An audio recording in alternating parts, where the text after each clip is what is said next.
hi everyone. Welcome to a new episode of A Day in the Life of a Virtual Latino. My name is Alexandra. I am a customer success agent here at Virtual Latinos. And today we have the pleasure to be here with Maria.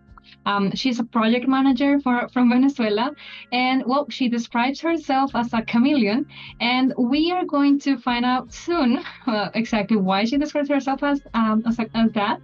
But well, right now we're just going to chit chat a bit. We are going to have a snack, and Maria is also going to tell us a little bit about herself, about her experience working remotely. So, Maria, are you excited to be here today? Hi, I'm super excited. Okay, awesome. Thank you very much, Maria. Well, I'm also excited to have you here today. So, to get started, can you please show the audience what are you having today for a snack? These are pequeños and pastelitos. These are the pequeños. They're like a piece of cheese wrapped around in dough, and then they're fried. And the pastelitos are basically the same thing. It's just like a little square of fried dough stuffed with these are chicken and beef, but you can put anything in them. Any good party that you go to in Venezuela is gonna have these. If you go to a party and they don't offer you these, they don't like you. I'm so sorry to tell you. Okay. Just so you know. Yeah, thank you very much. Well, very good to know. We also we are very I'm actually in Colombia, and we do have also a lot of fried dough. So this is what I'm having today. Okay, yes, you can see that. This is a buñuelo. So this is I love those. You know them, okay? Yes, they're so good. Really sure. Yeah, and actually, well, this didn't come out very round shaped, but anyway, this is basically in like a cornmeal bowl that it's fried and it has cheese inside, and it's actually a kind of dish that you can find in Colombia, especially during this month. So at the end of the year, this is a kind of dish that you can find for Christmas. So it's a Christmas dish. Okay. All right. Thank you very much, Maria. So now, please tell us, why do you describe yourself as a chameleon? I do a lot of things. I'm interested in a lot of hobbies, and I do all of them at the same time. So, like you said, I'm sorry. I'm a project manager. I also work with dogs. I rescue dogs. I'm a makeup artist. I speak a teeny tiny bit of Korean. I am not going to speak Korean for you, just so you know. Because every time you speak another language, people are like, okay, say something. And then you forget. You don't speak that language anymore. I know. It goes out. I know. I just graduated law school, which is wild. And I also study marketing and advertisement, which is just a whole other thing that I do. Okay. And yeah, I do a lot. I'm not great at everything, but I do a lot. Yeah, I know. And I also read that you also consider yourself as a home chef and a makeup artist. Yes. That's another thing that I do. I bake stuff. Okay. Well, thank you very much, Maria. And I do want to know a little bit more about you being an independent animal rescuer. So how does it look like? What do you do? It's a nightmare, but I love it. There's a big homeless animal problem here. Like, there's a lot of animals on the street, and people aren't always super kind to animals in their home, let alone in the street. So what happens a lot of time is that people will abandon their pets, and then they come to me in like terrible conditions. I have one that I just rescued that he was in very bad shape, and like we've been nursing him back to health, and hopefully we'll find him a family soon. And all my dogs are rescue. I have a bunch of cats that people have either thrown in my house or I've just rescued. I got one out of like a ditch. I don't know how to explain what a ditch is, but I went in there, water up to my knees, and I just rescued this cat, and he's been with me for like 9 years at this point. He was the first one. He started it all. And now I'm a crazy cat lady. Oh God, really? So how many pets or what dogs and cats are you currently like having at home? I have that are mine, 3 dogs plus the rescue, that's 4. And I technically have 3 cats. And then there's like another 6 that come and go in and out of my house. They're not like mine, but they do come here to eat and I do take care of their vaccination and their medicines. They just chose not to stay here. Oh God, yeah. Oh, I didn't. I didn't think about the budget thing. I mean, vaccinating pets, feeding them, taking care of them. It's must mean like a big part of your budget. It should takes a village, yeah. My mom and I try to get as much external help, and the neighbors do help a lot because at the end of the day, it benefits them. Like there used to be like 20 to 30 cats running around, and we took care of like sterilizing them. And now the numbers considerably gone down. Like I've been living here for like 10 years, and we've managed to get the population in control. So the neighbors do see what we do, and they're like, "Oh, this is worth it. Let's help them out," and they do help us out. So it's not as big an effort, but it is an effort. It's a lot of time and money, but mostly time. Yeah. Time, money, like emotional energy. Wow, like how to say that is what you do is an amazing job, and it's a very admirable job. Thank you. I try. It's for the furry ones. They need a lot of help. Yeah, actually, I do have 4 pets, and 3 of them are rescued. Yeah, that's amazing. Yes. I do understand what you're going through. Okay, all right. Well, thank you very much, Maria, for sharing all those details. Now, I am going to. Well, I have a couple of personal questions for you, and the first one is going to be if I mean, just a minute. So, would the 16-year-old you be surprised to find you in this current job? Oh, she would be very pleasantly surprised. Like, okay. This is a full circle moment because the client that I'm working with is an industry that I really enjoyed when I was young. And like I consumed their product when I was young. So now I'm working with them and it's like, you made it, girl. You literally did that.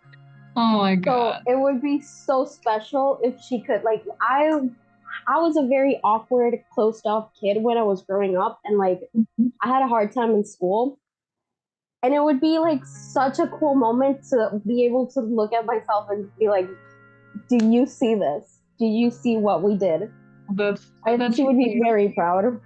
Yeah, exactly. I was going to say that. But you should be and you should feel very proud of yourself. Well, thank you very much. And would you tell the audience what is the type of industry that you're working on right now? Okay, my area specifically is marketing, but it is tech related. We do marketing for a kind of big tech firm. It's really cool. So thank you very much, Maria, for sharing all of that. Moving on to the next question. Now let me ask you, how is the day in the life of Maria as a project manager? Well, it's pretty chill. I work with an amazing team. Everyone's like very team oriented. They're very team players, so it's a breeze. I wake up at 7, get a quick workout in, make some breakfast, and then I'm in meetings from like 10 a.m. until say 12. It's just meetings back to back, which is kind of annoying, but you kind of don't do anything. You just sit there and take notes. So it's like a little recess. Yeah. And then I just check in on people. Like, hey, how's this going? Will this be ready? And then I give updates to the client if needed, or I'll help them out if it's something like, hey, I have this mostly done, but I need some information. So I'll go back to the client, be like, hey, we need this, you missed this. And that's pretty much it. And then at the end of the day, I have one last quick meeting, and my day is pretty much done by 6 p.m., which is a dream come true. Then I just meal prep for the next day and go to bed. Start all over again. Yeah. Okay. Well, thank you. Thank you very much. So basically telling others what to do is basically what the project manager does. So It yeah, pretty much is. that's pretty much it. Okay. Well, thank you very much, Maria, one more time. So now would you tell us what are the top three activities that take up most of your time on a daily basis? I would say the meetings. We have a lot of meetings. And Okay. then we work like on sprints, meaning like in this 2 weeks we have to get all of this done. So the first day of the sprint is always crazy. I'm setting up projects like on our project management software. I'm sending everything out to everyone, like telling everyone what to do. And then the last day of the sprint, I'm checking in on whatever's left that hasn't been done. Mostly I would say it's either the meetings and then building out the sprint, which is like only like a 2 to 3 day period, but it's crazy, it's insane. And then delivering projects to clients, because like usually you send it out and they come back with something and you have to discuss what the changes and all that, and then send it back to like the designer that worked on it. But it's a pretty chill job. I have zero complaints. This is heaven. I do nothing. I feel like I do nothing. I do a lot of stuff, but at the end of the day, I'm not even tired. I'm like, did I really work? Should I be taking their money? I love this job. Okay. Well, it's really great news that you really enjoy your job. So at the end of the day, that's exactly what you why you feel like that you didn't work like Yes. It was like you really enjoy it, and well, that makes us very happy as well, because well, you were able to find your, let's say, your dream job with us. Exactly. Yes. Exactly. Please let us know, why did you choose Virtual Latinos? Well, like I said, a friend recommended it to me, and like she was having a ball. She had at that point she was with another client, and I just really, like I said, I didn't really see myself doing this kind of work because I didn't really know how to do it. But she had so much freedom in terms of her time management, and like the economical freedom was like very, very alluring, because it's no secret that Latin America is not doing really great right now. And then the pandemic hit us, and it got even worse. And it's really night and day, the economical freedom that having a job with a foreign client brings you. Like I said, I've been able to do a lot of things for myself financially, and for the first time ever, I managed to get everyone a Christmas gift. So it's like very liberating, and it's a great opportunity in general. Yeah, it's really lovely that you do care about your family, and that you are that you find it like fulfilling to give everyone in your family a gift, a Christmas gift. So yeah, well, it's just amazing that you were able to find that. What would be that one piece of advice that you would give to someone that may be in the audience looking to find a job at Virtual Latinos? I would say practice, practice, practice your English. People are always told as kids that we should learn English, and no one takes it seriously. And then now a bunch of my friends are like, oh, I wish I could apply. And I'm like, I told you. I offered to tutor you, dude. You didn't listen.